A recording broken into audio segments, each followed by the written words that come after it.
Fala pessoal, tudo bem com vocês? O Edson Oliveira por aqui para mais um Jesus Mais podcast. É isso aí, pessoal. Vamos sentar aqui para bater um papo especial. E hoje o tema vai ser sobre rompendo em tempos de crises. Quem não passa por tempos de crise, não é verdade? Tenho certeza que você passa, nós passamos. E nós queremos aqui bater esse bate-papo para te ajudar a vencer em tempo de crise.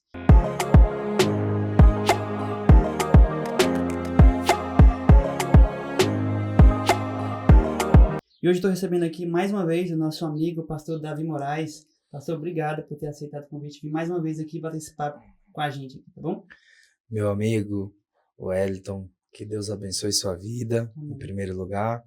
Muito obrigado pelo convite, né? Nós agradecemos essa oportunidade de compartilhar um pouco mais, principalmente da palavra de Deus, alcançar o coração de você, ouvinte, que está nos assistindo, você possa ser edificado através desse podcast, que é o propósito principal, e também justamente ter diante desse tempo de crise que todos nós enfrentamos, né? Temos momentos de crise, ter alguns direcionamentos que às vezes a palavra de Deus tem para nos direcionar e nos conduzir, né? Que essa jornada, essa conversa seja extremamente edificante para a sua vida. Amém. Obrigadão por ter aceitado o convite mais uma vez, tá bom? Pessoal, não sei se você já assistiu o vídeo, mas o pastor Davi já veio aqui e a gente comentou um pouquinho sobre a história dele, contou um pouquinho sobre como foi e tal. E nesse vídeo, eu vou até deixar o card para você assistir, ele comentou sobre como ele fez no momento da pandemia, porque a pandemia foi difícil para todos nós, na verdade, passamos por várias dificuldades, vários problemas, e ele contou alguns pontos aqui que me chamou a atenção, como ele fez no tempo de crise para poder continuar, para poder seguir nos trabalhos e romper ali. Hoje a igreja do Adem Marajó é uma bênção para a glória do Senhor Jesus, Sim, né? Alcançando vidas, mas ele teve que passar pelo tempo de crise, nós tivemos que passar, né? E eu falei, cara, vou trazer o pastor mais uma vez para a gente poder bater esse papo e ele nos ensinar um pouquinho, falar como é que ele fez, qual foram as ferramentas que ele utilizou. Eu tenho certeza que vai te ajudar a vencer nesse tempo de crise aí, tá bom? Pastor, eu queria só para o pessoal em casa, para quem não assistiu o vídeo, meio se fazer a par da história. Na pandemia, todas as igrejas tiveram que fechar, a do senhor também e tal. Como foi que o senhor fez para poder continuar ajudando o povo ali, reuniões? Como foi esse momento lá? Na realidade, né, nós éramos uma igreja recém-nascida, podemos dizer assim. Nós tínhamos apenas 5 meses de reuniões, né? A igreja começou em novembro de 2019, debaixo de uma tenda, enquanto havia a construção do templo, né? E aí, quando foi em março de 2020, 5 meses depois, aproximadamente de 4 a 5 meses depois, nós tivemos o lockdown, né? Que foi a pandemia, que não podia sair na rua, que não podia fazer culto, que não podia fazer nada. E aí veio uma dificuldade, né? Uma igreja recém-nascida, em que eu não sabia o nome da maioria dos irmãos, essa é a realidade. E diante disso a gente enfrentou uma dificuldade, como se aproximar dos irmãos. Eu tinha o contato de alguns irmãos, né? Porque todo final de culto eu fazia questão de pegar o contato da pessoa. E aí eu tinha um contato dessa pessoa e eu reservava o sábado, né? O sábado eu reservava para de 9 horas da manhã até 11 horas da noite, né? Variava de acordo com o horário de cada um disponível.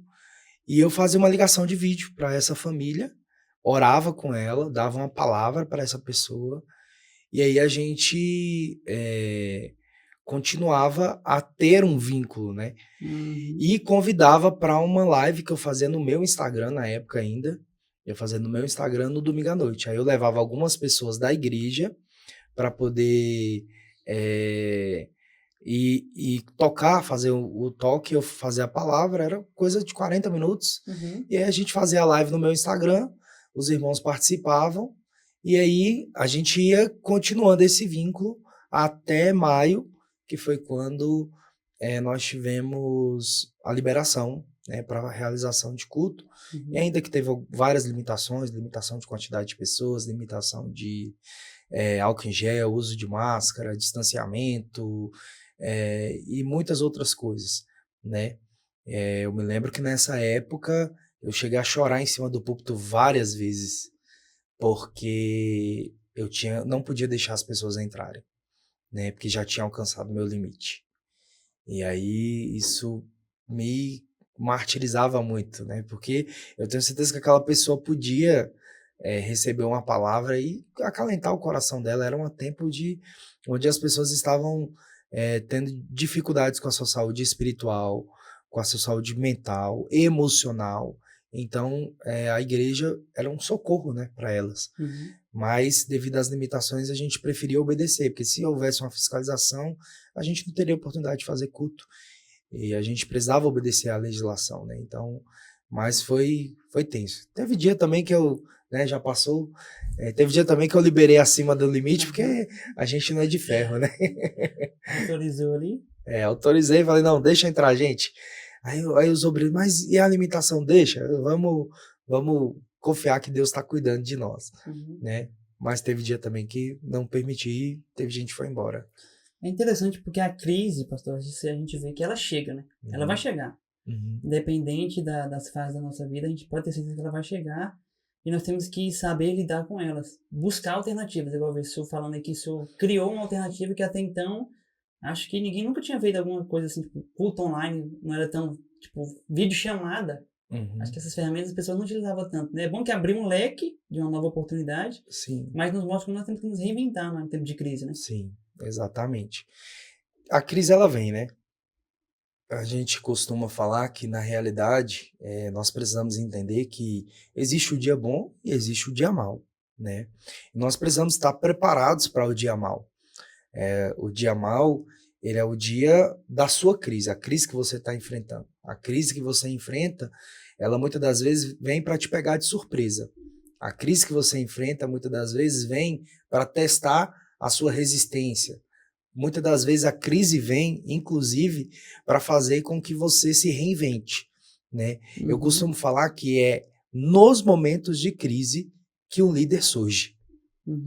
E nós temos vários exemplos bíblicos disso. Por exemplo, na época dos juízes, quando os midianitas atacavam Israel, é nesse tempo de crise, de ausência de um líder, que Deus chama Gideão para ser um líder e para derrotar os midianitas. Na época dos juízes ainda, quando o sacerdócio estava em crise por causa dos filhos de Eli, Ofni e Finéias, que deturpavam o culto, que realizavam à sua maneira, e que tinha um Eli, um sacerdote já velho, cego e sem autoridade sobre os filhos, Deus chama Samuel para ser o futuro sacerdote e profeta de Israel. No tempo de crise de autoridade do rei Saul, quando o Saul não exercia e não fazia um direcionamento da nação de Israel segundo o coração de Deus, Deus levanta Davi para ser um líder segundo o coração, um rei segundo o coração de Deus. Então é em tempos de crise que o líder surge, é em tempos de crise que alguém precisa se posicionar, é em tempos de crise que alguém precisa justamente trazer à tona o direcionamento daquilo que Deus tem. Então, eu me lembro muito bem que nesse tempo de crise que nós estávamos enfrentando, nós olhamos para a internet não com maus olhos, né? Nós olhamos para a internet não como algo, não vou transmitir um culto, não vou fazer live, não, muito pelo contrário. Eu falei, não preciso, porque é nesse tempo que as pessoas precisam ser alcançadas pela palavra. Às vezes uma palavra que a gente deu ajudou alguém, uma palavra que nós demos ali, quem sabe, alcançou o coração. A palavra de Deus diz que a palavra de Deus nunca voltará vazia. Então eu busquei esse direcionamento de Deus, eu orei, orava, falava, Deus, eu preciso fazer alguma coisa. E aí foi quando veio essa ideia. Com certeza não é minha, né? Até porque a gente sabe que nada do que nós fazemos é nosso mesmo, né? É Deus quem nos dá esses direcionamentos, ilumina a nossa mente.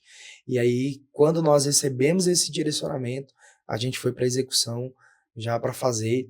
E foi muito bom na época. Tem pessoas até hoje lá na igreja dessa época, e olha que a nossa igreja tem uma rotatividade enorme, que receberam videochamadas nossas para poder serem abençoadas.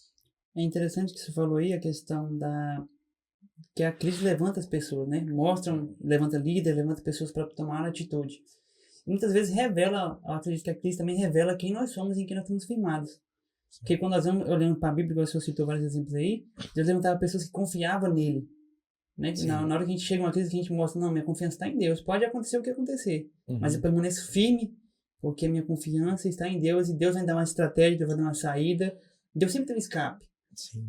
Eu acho interessante porque a crise, as pessoas acreditam, muitas pessoas acham que por ser cristão, a crise não chega. E eu não sei qual é a base bíblica que as pessoas usam para acreditar nisso, né? Eu não sei se o senhor já ouviu muitas pessoas acreditar, vou servir a Deus porque vai me ajudar a me livrar da crise, vai me ajudar a me livrar dos problemas. Eu acho que não é assim, né? A gente servir a Deus não nos deixa imune de problemas, não é verdade? Exatamente. Na realidade, nós temos uma mentalidade, né? Uma mentalidade de que o evangelho é a salvação dos nossos problemas. E que eu vou servir a Cristo e não vou ter mais problema. De que a cruz, na realidade, se eu servir a Cristo, eu não vou ter problemas financeiros, de saúde, É um amuleto para isso. não vou ter problemas familiares, né? E isso é um entendimento errado do que é o evangelho. O evangelho, na realidade, é a oportunidade de negarmos a nossa vontade para vivermos a vontade de Cristo, é perdermos o domínio do nosso ser, perdermos o senhorio do nosso ser e entregarmos esse senhorio a Deus, e principalmente para que Ele execute segundo a sua vontade. E por vezes isso vai nos colocar em situações difíceis. Por que não citar o apóstolo Paulo? Quantas ele elenca em uma das suas cartas, quantas situações adversas que ele enfrentou, quantas crises que ele enfrentou durante o seu ministério, durante as suas viagens missionárias, durante o tempo em que ele estava justamente fazendo a obra do Senhor. Mas as crises vieram, ele chegou a ser apedrejado, ele chegou a ser chicoteado, cuspido, ele chegou a ser alguém que foi negado, e por aí vai. Ele chegou a enfrentar várias situações de crise. E nós estamos falando não de qualquer pessoa, nós estamos falando do apóstolo Paulo. Talvez no Novo Testamento o segundo homem mais importante depois de Jesus Cristo. Então, se ele passou por tudo isso, por que que eu prego um evangelho muitas das vezes, ou acredito no evangelho muitas das vezes, de facilidade? Um evangelho em que me livra das minhas crises e que não me dá isenção de estar livre de qualquer situação adversa. Muito pelo contrário. Nós precisamos entender quem nós somos e o que nós fazemos em momentos de crise. Isso é quem realmente vai revelar quem nós somos. Quem nós somos? Nós somos filhos de Deus, vivemos para a sua glória. E o que vamos fazer? Vamos fazer o que um filho de Deus faz e o que glorifica ao Pai. Se nós fizermos isso em meio à crise, com certeza nós conseguiremos permanecer com a nossa identidade intacta e também continuar no propósito firme de manifestar o reino de Deus através da nossa vida. É interessante, porque tem muitas pessoas que olham crise como algo ruim, problema como algo ruim, né? E quando eu olho para a Bíblia, a gente vai ver que Deus, nosso Deus, pessoal, é especialista em pegar um problema, uma crise, e fazer algo virar bonança. É notório quando a gente vê a vida de José. Vários problemas, várias crises que chegaram na vida dele, que Deus fez com que isso se tornasse coisa boa. As atitudes de José fizeram isso também. Lembro-me de Ruth também, né? Porque Ruth, quando perdeu o marido, Noemi estava lá desamparada também, viúva. No final da história de Ruth, ela se casa, é redimida por Boaz, e aquela crise que começa o livro de Ruth lá, com a falta de pão em Belém, Deus transforma em bonança e ela agora é redimida. Então é interessante, pessoal, porque Deus é especialista em pegar nossas crises e transformar em noites claras e brilhosas para nós. Ele é especialista em fazer isso. Às vezes nós achamos que crise é algo ruim, mas talvez é algum momento que nós amadurecemos. Sim. Sei como é que o senhor olha para trás e fala, cara, talvez um dos momentos que eu mais amadureci foi nesse momento de pandemia difícil. Foi ou não foi, talvez, para o senhor, assim, um momento de amadurecimento e crescimento? Sim, com certeza, né? Na realidade, toda crise ela vem para nos amadurecer, né? Toda crise vem para nos ensinar algo, para nos fazer cada vez mais sermos mais parecidos com o que Cristo tem para nós. A crise ela vai revelar, na realidade, justamente quem nós somos, né? Como nós já falamos aqui. E justamente é nesse momento de crise que nós precisamos nos apegar às promessas que Deus tem sobre a nossa vida. nos apegar àquilo que ele fez conosco, que ele tem para nós. E esse momento de maturidade, de amadurecimento, ele é constante, né? É algo que nunca acaba. Você vai ter 80 anos, por exemplo, e algo vai precisar ser amadurecido na sua vida, né? Hoje, então, nós vivemos uma constante amadurecimento. O problema é que nós não queremos passar pelo processo para o amadurecimento, porque existe um processo. Se você olhar para mim hoje eu estou com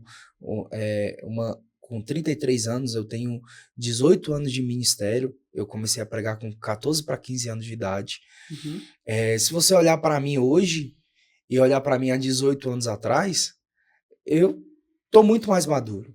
Coisas que eu falava, coisas que eu pregava, coisas que eu fazia em cima do púlpito, eu não faço mais. Mas por quê? Por conta de amadurecimento. Eu estou falando no âmbito ministerial. Mas se você for para olhar para o âmbito familiar, eu costumo falar que ninguém casa pronto. Ninguém tem filho já pronto. Mas existe um processo de amadurecimento, né? E às vezes as pessoas olham no início do casamento, quando vem a primeira crise. Não esperava que vivêssemos essa crise no casamento, logo no início do casamento. Mas é no início do casamento que você vai sendo amadurecido, que você vai evoluindo, que você vai crescendo.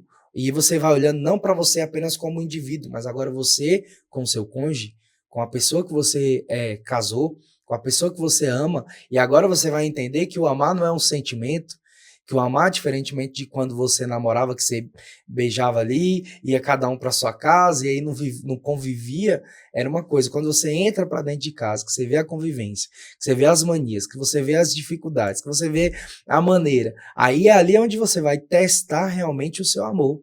Assim como você tem filho, né? Você tá com um filho aí, recém-nascido, um segundo filho, né? 30 e poucos dias. E a rotina já muda, e aí você precisa amadurecer, você precisa olhar para sua esposa com um olhar diferente. Às vezes você olhava de um jeito, agora não, opa, calma aí, agora nós temos 2 filhos, eu preciso dar atenção a um, ela dá atenção ao outro, eu preciso me ajustar assim, daquele jeito, dessa maneira. Então, toda crise, toda situação adversa, não só crise, né, mas toda situação adversa, ela vem para nos amadurecer. Ela vem para nos trazer maturidade. Isso em todos os âmbitos. Por exemplo, no âmbito profissional, não adianta você pegar alguém que há muito tempo exerce a profissão e querer que você seja igual a ela. A experiência que ela tem, a vivência que ela tem, o que ela já viveu, com certeza levou ela até esse lugar. Você ainda está galgando isso, você ainda está crescendo, ainda está amadurecendo. E vão surgir crises. Mas aí é no meio da crise que você vai precisar ressignificar e entender. Olha, eu estou vivendo essa crise, mas essa crise não é para me fazer parar, não é para me fazer retroceder. E aí você que está nos assistindo, a crise que você vive, seja qual âmbito que for, onde você estiver, em qual área for, entenda, a crise que você vive não é para te fazer parar, não é para te fazer retroceder, não é para te fazer voltar atrás, não é para te fazer desistir, não. A crise que você vive é para te fazer amadurecer e aperfeiçoar. E esse aperfeiçoamento e esse amadurecimento, ele vai te levar, e aí como Efésios diz, a estatura de varão perfeito, a medida de Cristo, ou seja, te tornar parecido com Cristo. E esse é o maior desafio hoje, né, Wellington? Você viver a semelhança de Cristo, né? Viver com uma maturidade maior. Então a crise é para nos amadurecer, com certeza. É isso aí. Pegou aí, pessoal? Guardou aí? Anota aí, guarda no seu coração que a crise ela não vem para nos matar. Ela vem para nos fortalecer, para nos ensinar, para nos fazer evoluir. Então fica tranquilo aí, tá bom? Você já aprendeu que a crise ela faz parte do processo, já aprendeu que a crise não vem para nos matar. Eu queria que a gente falasse um pouquinho também sobre algumas ferramentas, pastor. Quais são algumas ferramentas que o senhor usou para poder superar esses momentos de dificuldade, esses momentos de crise? O pessoal talvez se assuste, porque não tem para onde correr. É sempre as mesmas ferramentas que a gente usa, né? Às vezes fica até meio redundante, mas é isso que a gente usa. Aqui o senhor vai falar algumas coisas interessantes, mas quais foram as ferramentas que o senhor usou para poder vencer? Quais foram as ações que o senhor fez para poder vencer? Além dessa de mídia social, na vida espiritual ali, o que o senhor manteve para poder te manter firme ali na presença de Deus? Eu costumo falar, né, que em momentos de crise a gente precisa ter uma escala de valores. E essa escala de valores, ela vai vai direcionar o nosso comportamento. Quando você tem uma escala de valores definidas, você tem um comportamento para que essa escala de valores seja sustentada. Uhum. E aí eu costumo falar que nós temos uma escala de valores do seguinte sentido. Em primeiro lugar, Deus. Deus precisa estar em primeiro lugar. E quando eu falo de Deus, eu não estou falando apenas da igreja, eu estou falando do meu relacionamento com Deus. E o meu relacionamento com Deus não é estar em apenas ir à igreja. Ir à igreja faz parte do meu relacionamento com Deus. Mas o meu relacionamento com Deus está intimamente ligado a ter uma vida de oração, a ter uma vida de leitura bíblica, a ter uma vida de consagração, a ter uma vida de boa mordomia do corpo, boa mordomia em todas as áreas da nossa vida. Uma vida com Deus vai te levar, por exemplo, a ter leituras de livros que edificam a sua fé. Porque lendo livros, por exemplo, que edificam a sua fé, indiretamente você está lendo a Bíblia. Uhum. Né? Então, isso vai fortalecendo você. Então, nessa escala de valores, quais são os comportamentos que vai te fazer sustentar o primeiro valor que é Deus? A primeira importância na sua vida que é Deus. Ter uma vida de oração. Eu preciso orar 1 hora por dia? Não, você não precisa orar 1 hora por dia, 2 horas por dia. Se você tiver tempo, se você tiver disponibilidade, graças a Deus. Mas comece todos os dias pelo menos com 10 minutos. Você vai ver que 10 minutos vai ficar pequeno. Aí você vai precisar de 20, aí você vai precisar de meia hora, você vai precisar de 40 minutos. Eu preciso ler 3 capítulos por dia? Não, você precisa ler a Bíblia. Se você tem a disponibilidade de ler apenas um capítulo, leia um capítulo. Se você tem a disponibilidade de ler 15 versículos, leia 15 versículos, mas não deixar de se alimentar da palavra de Deus. Né? E jejuar, né? Faça jejum constantemente, 1 vez por semana, né? Pelo menos, para que você possa mortificar o seu eu e estar sensível ao direcionamento que Deus tem para a sua vida. Né? Segundo, qual é a nossa escala de valor? Em segundo lugar, precisa estar a nossa família. Então, em momentos de crise, onde é que a gente se apega mais? Depois de Deus, na nossa família. É no aconchego de uma esposa ou de um marido que nós muitas das vezes somos fortalecidos em meio à crise. Uhum. Em meio à crise, você pode ter o pior dia da sua vida no seu ambiente de trabalho, seu chefe pode te perturbar, você pode ter dificuldade com algum empregado na sua empresa, você pode ter pegado um trânsito terrível indo para casa, né? Alguém quase bateu ou bateu no seu carro, mas quando você chega em casa, que o seu filho te abraça, que ele te dá um beijo, que ele fala, tava com saudade papai, tava com saudade mamãe, que ele te fala assim, te amo, aquilo ali acalenta o seu coração. Então, a família está em segundo lugar nessa escala de valores. E o que eu preciso fazer para que essa escala de valores em que a família está em segundo lugar possa ser sustentada? Eu preciso ter tempo de qualidade. Uhum. Eu preciso orar em família. Eu preciso pegar a minha família e ir à igreja com ela, não levar apenas ou não deixar meus filhos lá, mas ir à igreja com ela. E aí isso vai fazer com que, em tempos de crise, eu olhe para a minha família com um olhar diferente.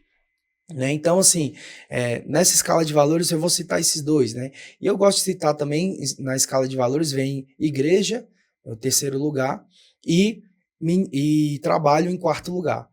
Você quer dizer que eu não preciso trabalhar? Não, o que eu quero que nós entendamos é que o trabalho não pode ultrapassar a família, o trabalho não pode ultrapassar a igreja.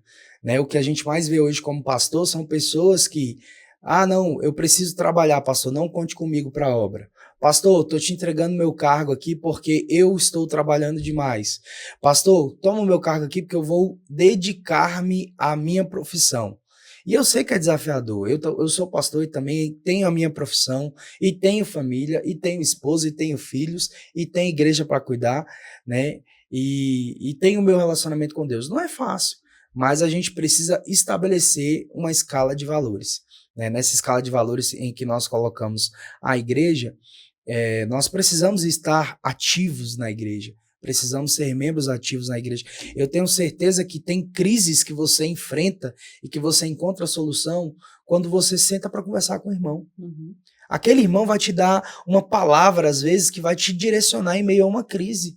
A palavra de Deus fala que nós devemos levar os fardos uns dos outros.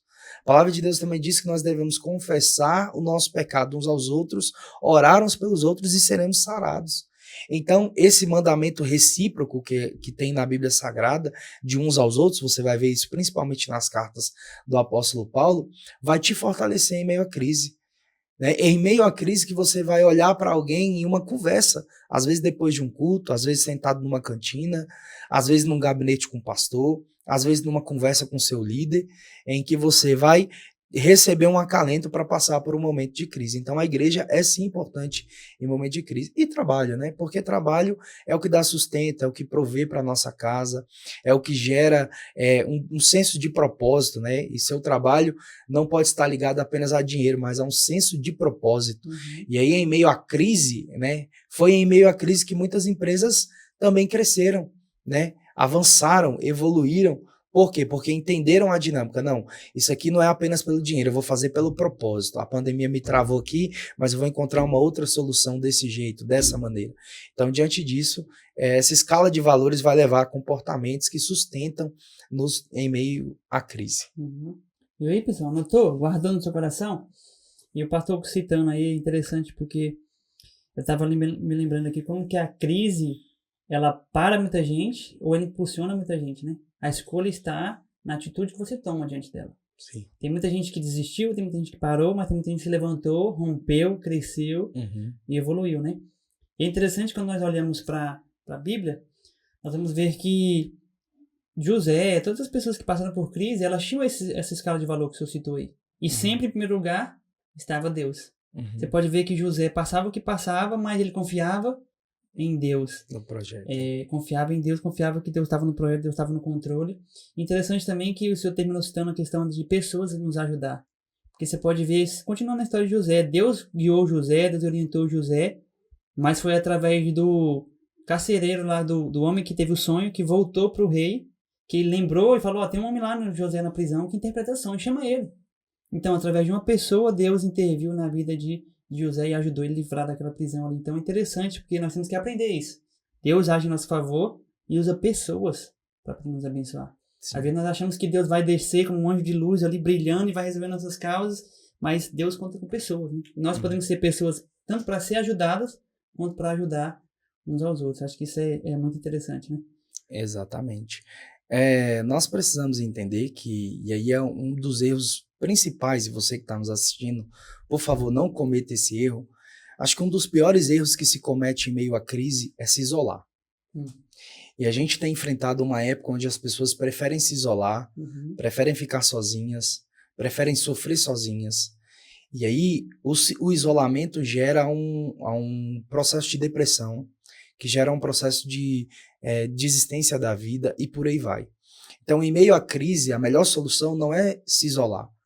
Em meio à crise, a melhor solução não é você passar sozinho.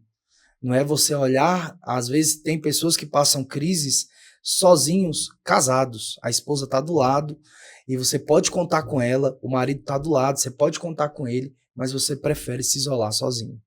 E aí, esse é um dos principais erros na crise. Né? Na crise, você vê José, mesmo em meio à prisão, já aproveitando o exemplo que você citou, se tornando bênção na vida de quem estava com ele no cárcere. Interpretando, ele poderia muito bem deixar a amargura e o isolamento da crise fazer com que ele ficasse isolado e não ajudasse nem o copeiro, nem o padeiro. Mas o que ele fez? Ele decidiu interpretar, não ele, né? Ele decidiu se colocar na posição para interpretar aqueles dois sonhos, e foi a interpretação desse sonho que fez com que o copeiro, depois de muito tempo, se lembrasse de José e falasse para o rei, tem um rapaz na prisão que ele revelou o sonho e o sonho está se cumprindo aqui. Eu estou aqui diante do Senhor porque ele revelou o sonho e o que iria acontecer. Então, diante disso, eu costumo falar, ninguém chega a lugar nenhum sozinho. Ninguém chega a lugar nenhum sozinho. E ninguém consegue sair de uma crise sozinho. Se você está passando por uma crise, primeiro, procure ajuda de alguém. Da sua confiança. Alguém que você confia, alguém que você tenha esse relacionamento de confiança, seja seu pai, sua mãe, seu amigo, seu líder, seu marido, sua esposa, quem quer que seja, procure alguém de confiança. Eu já passei por crises no casamento, por exemplo. Não é porque sou pastor que estou isento de passar por isso. Mas eu tive um amigo, um pastor, que ele foi para dentro da minha casa e ele começou a me auxiliar nesse quesito. Ele começou a me ajudar na questão familiar, a aconselhar a minha casa. E eu sou grato a Deus pela vida dele. Né? Então, assim, em momentos de crise, seja ela qual for, procure alguém. Hoje em dia eu vejo a dificuldade como pastor que a gente exerce essa vocação, eu vejo a dificuldade que é das pessoas quererem marcar um gabinete. E às vezes quando chega, já tá tipo assim, nas últimas, né? A situação já tá pra lá, né? Então assim, é necessário entender que sozinho você não consegue. Então, é importante, eu tenho um amigo que ele fala que a ambiência muda o jogo, né? Uhum. Ele fala isso no contexto de empresarial, podemos dizer assim. Mas eu costumo falar que não só a ambiência, mas as pessoas que você encontra no ambiente podem mudar a sua vida. Porque são pessoas que geram conexões, que geram insights, que geram justamente direcionamentos. Então, assim, a gente precisa entender que no meio da crise, as pessoas são extremamente importantes. A gente precisa parar de espiritualizar tudo, Wellington. Sendo bem sincero, a gente quer que um anjo desça, a gente quer que um profeta fale, a gente quer que alguém interprete algo para nós. Não, às vezes, numa conversa, Deus está usando alguém para poder te ajudar a sair dessa crise e você não está percebendo. Então, a minha oração é para que você que está nos assistindo tenha a percepção, a clareza das maneiras que Deus está te ajudando. E não perca a oportunidade, às vezes, de Deus estar falando com você em meio à crise e você quer que Deus fale de outro jeito. Às vezes, Deus vai falar do jeito que você quer. É interessante o senhor comentando sobre pessoas, pastor, porque eu me lembrei de uma frase também que a gente costuma falar aqui na igreja, que se você quer ir rápido, vá sozinho. Mas se você quiser ir longe, leve pessoas. Porque as pessoas vão nos ajudar. As pessoas vão nos orientar. E eu vejo realmente essa dificuldade que você falou. As pessoas não querem mais pedir conselho, ouvir conselho, sabe? E quando a gente vai ler Provérbios, a gente vê que uma das coisas que Salomão fala é o seguinte: na multidão de conselheiros há sabedoria. Sim. Quando eu olho para os reis de antigamente, os reis tinham uma base de conselheiros para poder orientar nas decisões mais difíceis ali. Tava com algum problema, o que os reis faziam? Chama os meus conselheiros, deixa eu perguntar para eles o que eles acham. Aí vai ouvir lá, tal, e depois tomava decisão. E a gente, hoje em dia, a gente acha que sabe de tudo, né? A gente tá na moda que a gente sabe de tudo. Eu costumo dizer que hoje em dia as pessoas sabem de tudo e não é profundo em nada. É raso em tudo. Mas profundidade ninguém tem nas coisas. É verdade. Então, acho que é importante a gente buscar essa questão do conselho, né? Como é que você vê essa questão do conselho? Sentar e pedir, cara, me ensina. Pegar uma pessoa mais experiente. Os jovens hoje em dia não querem mais ouvir conselho dos pais, de pastores.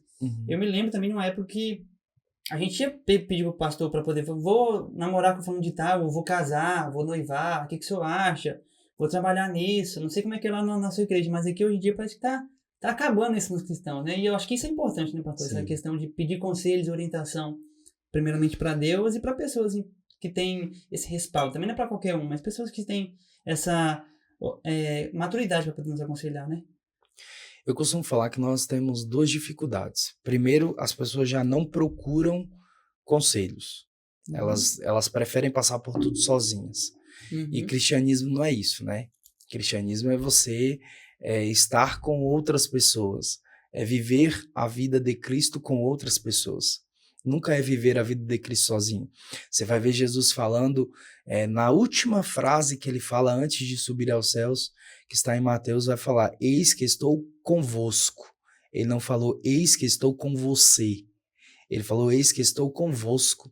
E você vai ver por diversas vezes nas cartas de Paulo, ele falando sempre no plural. E às vezes a gente acha que é sozinho. Então, existe a dificuldade de não procurar o conselho. E existe uma outra dificuldade, qual é? Das pessoas hoje viverem sem paciência para aconselhar, para olhar para o problema do outro, né? Para querer ajudar o outro. Nós vivemos uma geração de pessoas que têm dificuldade de ter conversas difíceis. E como líder, como pastor, às vezes a gente precisa ter conversas difíceis. Eu falo porque eu, por diversas vezes, fugi de conversas difíceis. Talvez na minha imaturidade pastoral, não, deixa correr, depois a gente resolve e tal. Não, a gente precisa ter conversas difíceis. Às vezes a gente vai precisar chamar a pessoa para uma regulagem, né, para ajustar alguma coisa. E isso, na realidade, é oportunidade de discipulado também. Uhum. Por quê? A gente acha que Jesus não chamou a atenção dos 12 discípulos. A gente tem essa má impressão, talvez, muitas das vezes, porque a Bíblia poucas vezes cita Jesus corrigindo os seus discípulos, mas ela cita. Né? Como, por exemplo, quando os discípulos queriam que descesse fogo do céu para consumir os samaritanos, Jesus já vai lá e corrige. Quando Pedro tenta fazer Jesus desistir do caminho da cruz, Jesus vai lá e corrige. Por diversas vezes, quando eles estão em meio à tempestade, que os discípulos não têm fé, homens de pequena fé, isso é uma correção. Né? A gente fala só de Jesus acalmando a tempestade, acalmando o mar, mas na realidade existe uma correção, existe uma conversa. E aí essa dificuldade de nós não querermos ajudar as pessoas, às vezes, ela tem dificuldade. Esses dias mesmo, um jovem me mandou mensagem falando assim, pastor, eu preciso falar com o senhor. E ele é uma pessoa que ele nunca me mandou mensagem, assim, querendo conversar. E aí eu estava no meu escritório, no escritório que eu trabalho, e eu falei, você tem disponibilidade de vir aqui? Na hora, parece que o Espírito Santo de Deus me conduziu, falou, é urgente. Eu parei o que eu estava fazendo, né, e atendi ele lá no meu escritório. Então o escritório virou um gabinete pastoral. E lá a gente conversou, depois chegou a namorada dele, a gente sentou, conversou, era uma questão de relacionamento, né, ajustamos algumas coisas. E aí, depois disso, o Espírito Santo foi ministrando no meu coração, como de vez em quando a gente precisa parar o que a gente está fazendo para ajudar alguém, para aconselhar alguém, né, para ajustar alguma coisa, né, discipular alguém, porque eles também estavam precisando de um determinado discipulado. Então, querendo ou não, a gente precisa ter duas coisas. Primeiro, buscar o aconselhamento, e quem é procurado para o aconselhamento estar disposto a aconselhar, estar disposto a ouvir. Né? A Bíblia ela fala muito sobre ouvir, e inclusive Provérbios fala muito sobre ouvir, mas a gente só quer falar. Né? A gente não quer ouvir, a gente não quer emprestar os ouvidos, a gente não quer gastar o nosso tempo. A vida corrida às vezes faz com que a gente queira, fulano de tal quer conversar comigo, deixa para depois, a gente vai procrastinando, adiando, e às vezes quando vê a situação já está bem delicada. Então a gente precisa aprender a tanto procurar conselho quanto a estar pronto para aconselhar. Isso não falo só como pastor e como líder, mas qualquer pessoa da igreja. A gente precisa ouvir. É interessante porque nós estamos aprendendo que as crises elas vão chegar, pessoal, e a gente pode resolver de diversas maneiras. Você pode estar passando por qualquer crise que for aí na sua vida agora, e eu tenho certeza que o que já foi falado aqui já te edificaria, vai te dar uma luz aí, te direcionar, vai te ajudar a resolver de alguma forma, com pessoas, com Deus. De alguma forma, Deus já está te orientando através desse podcast aqui. Mas o pastor citando a questão do conselho, de você sentar e ouvir, e as pessoas estarem dispostas a servir, é interessante porque hoje a gente muitas vezes não tem nem tempo de buscar, assim, de querer orar, pagar preço, jejuar, consagrar para nós mesmos, e muitas vezes nós não queremos também consagrar para o próximo, que é ainda um nível mais profundo ainda. O pastor Nelson costuma dizer o seguinte, que a necessidade faz eu orar por mim, mas o amor faz eu orar pelo próximo. Sim. Ou seja, o amor faz eu tentar resolver o problema do próximo, tentar resolver a crise do próximo. E eu não falo de você ter recursos financeiros, às vezes uma palavra, um conselho pode ajudar as pessoas, né? Então acho que a gente se disponibilizar a servir é crucial hoje em dia, fundamental. Acho que é difícil a gente comprar a briga e oração das outras pessoas. Sim. Não é verdade? Hoje em dia a gente não vê mais, não, vou orar pela tua casa, a gente vai orar junto, vamos pagar o preço juntos, vamos clamar juntos, vamos pedir a Deus juntos, vamos pedir orientação, não sei aqui agora não, mas eu vou pedir a Deus orientação. Esses dias eu preguei aqui na igreja sobre Daniel, que Daniel se dispôs para orar pelo povo, para que o povo pudesse voltar para Jerusalém. Eu falo, rapaz, a gente tem que estar precisando clamar pelas pessoas, sabe? Pedir que Deus ajude casamentos, restaure famílias, pedir que Deus possa ajudar pessoas nesse momento de crise, porque muitas pessoas estão passando por diversas dificuldades, as mais diversas possíveis aí, família, casamento, financeiro. E muitas vezes a gente se dispõe em oração, se dispor para ajudar, é um sinal de amor, é um sinal de dedicação. Acho que está faltando isso também. Falta isso que o senhor falou, a pessoa procurar ajuda e a pessoa se dispor, não, Deus, eu estou aqui, eu vou ajudar. Me procurem, que eu tô aqui para servir, eu tô me disponibilizando para ajudar as pessoas. Acho que isso é fundamental na vida das pessoas, né? Com certeza. A gente aprendeu aqui, pessoal, já sobre algumas lideranças, sobre algumas histórias, sobre algumas ferramentas, algum como agir, e espero que você tenha anotado aí, guardado no seu coração, tá bom? Pra gente partir pro nosso final aqui, eu queria só que o pastor deixasse algum recado, alguma consideração final, o que o senhor quer mandar de recado pro pessoal aí, ó, possa estar aberto para o senhor falar o que tá no seu coração aí, para abençoar as pessoas que estão em casa assistindo esse podcast nesse momento. Se você chegou até aqui, eu quero agradecer, né, por ter participado dessa conversa, né? É importante. Eu sou um assíduo assistidor, podemos dizer assim, de podcasts. Eu, na verdade, adquiri esse hábito do ano passado para cá. Eu não tinha esse hábito. Eu comecei a ouvir podcasts e é importante ter tempo de mesa, né? E quando você transmite esse tempo de mesa para pessoas, você quer ajudar essas pessoas a superarem crises, a enfrentarem problemas, a terem um direcionamento que às vezes elas não vão ter com tanta oportunidade de ter. Então, quando você compartilha isso, isso é importante, né? Eu quero aqui agradecer primeiramente a Deus, né? Deus é o nosso Senhor, Ele é o nosso pastor, Ele é alguém que nós queremos viver eternamente ao lado dele. Quero agradecer também a minha família, a minha esposa. Quero deixar aqui um abraço para minha esposa, dizer que eu amo muito ela. Quero deixar também um abraço para minha filhinha de 2 anos e 3 meses, que é a pequena Liz. É o amor da nossa vida, alguém que mudou a nossa vida e acrescentou muito em nós, né? É ali que nós descobrimos várias outras características e qualidades que tínhamos. E também, né, agora o filho que está sendo, ou filha que está sendo gerado no ventre da minha esposa.